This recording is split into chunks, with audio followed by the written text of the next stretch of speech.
महाराष्ट्र में सत्ताधारी पार्टी शिवसेना ने प्रमुख विपक्षी पार्टी बीजेपी से सुलह के संकेत दिए हैं।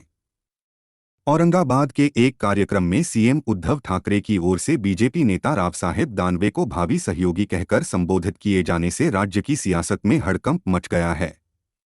दोनों पार्टियों के बीच करीब 3 दशकों से गठबंधन था, जो 2019 में टूट गया था। मराठवाड़ा के शहर औरंगाबाद में एक कार्यक्रम के दौरान सीएम उद्धव ठाकरे और रेल राज्य मंत्री रावसाहेब दानवे एक ही मंच पर थे। दानवे की ओर इशारा करते हुए ठाकरे ने कहा कि ये हमारे पूर्व सहयोगी हैं और भविष्य में अगर साथ आते हैं तो भावी सहयोगी हैं। साथ आना और भावी सहयोगी, इन शब्दों ने सियासी गलियारों में चर्चा छेड़ दी कि उद्धव ठाकरे बीजेपी को सुलह का संकेत दे रहे हैं। इस कार्यक्रम के बाद ठाकरे सरकार में शिवसेना से मंत्री अब्दुल सत्तार ने भी एबीपी न्यूज से बातचीत में कहा है कि अगर दोनों पार्टियां एक साथ आती हैं तो केंद्र और राज्य सरकार के बीच बेहतर तालमेल हो सकेगा। दोनों ही पार्टियां हिंदुत्ववादी विचारधारा की हैं। इस बीच शिवसेना सांसद संजय राउत की ओर से पीएम मोदी के जन्मदिन पर दिए गए बयान ने भी शिवसेना और बीजेपी के बीच करीबी की चर्चा को और बल दे दिया। राउत ने कहा कि मोदी जैसे कद का कोई दूसरा नेता भारत में नहीं है।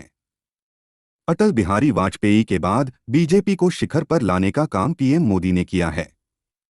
पहले बीजेपी दूसरी पार्टियों के साथ गठबंधन करके सरकार बनाती थी, लेकिन पीएम मोदी के कार्यकाल में बीजेपी को पूर्ण बहुमत मिला है। साल 2019 का विधानसभा चुनाव बीजेपी और शिवसेना ने गठबंधन करके लड़ा था, लेकिन मुख्यमंत्री की कुर्सी को लेकर दोनों पार्टियों में झगड़ा हो गया। गठबंधन टूट गया और शिवसेना ने कांग्रेस और एनसीपी के साथ मिलकर सरकार बना ली और मुख्यमंत्री पद हासिल किया।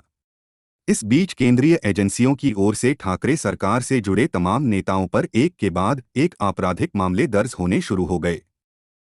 अब से कुछ महीने पहले शिवसेना विधायक प्रताप सरनाईक ने तो उद्धव ठाकरे को खत लिखकर गुहार लगाई कि केंद्रीय एजेंसियों की ओर से प्रताड़ना खत्म करने के लिए बीजेपी के साथ सुलह कर लेनी चाहिए। सियासी हलकों में चर्चा हो रही है कि कहीं सरनाईक की सलाह को गंभीरता से तो नहीं लिया जा रहा।